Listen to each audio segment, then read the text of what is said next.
The Brewers baseball team. Yes. They've made a decision with this new pitch clock and the faster pace of baseball games that they got to get their beer money anyway. Yeah. So they're going to move last call from the 7th inning to the 8th inning this season. Good for them. It figures a city where they brew a lot of beer would make the right decision.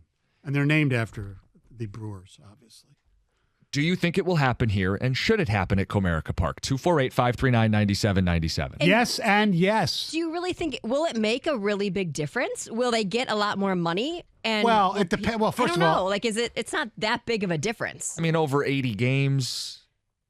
80 games, yeah, maybe I guess. maybe they'll sell 500 more beers because the attendance won't be that great. Okay, so 500 more beers at $10 a pop is for a beer. I don't even know. Jeez. All right, so that's $5,000 a game over 7. Okay, all right. It's a decent It's amount. decent. Okay, it's worth it. And because this organization, they don't care about money.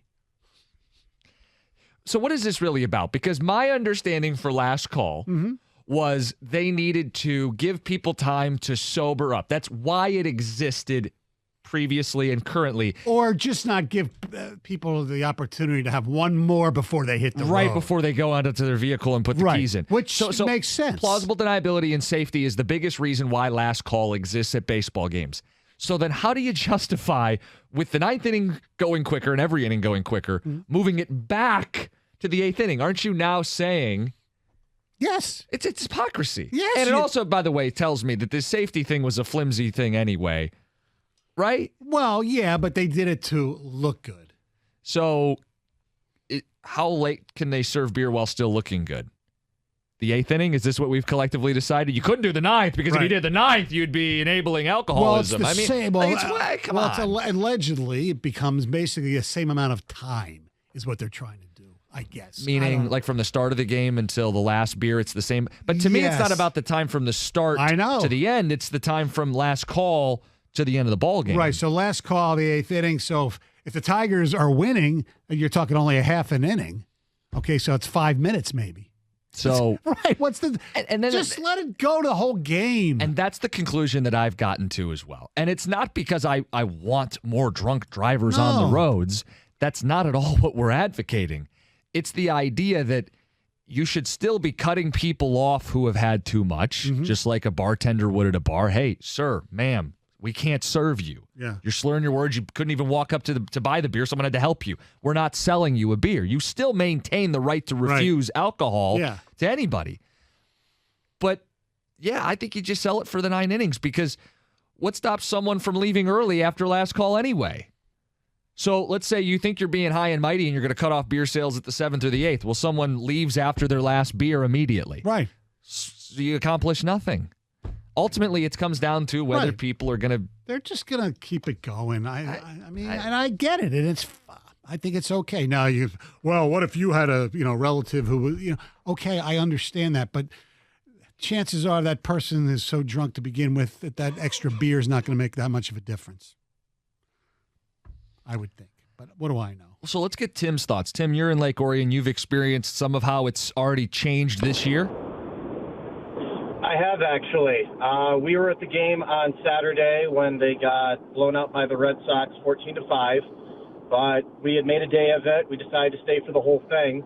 My wife got up to use the bathroom in the top of the 8th inning, and she came back down, to my surprise, 2 beers.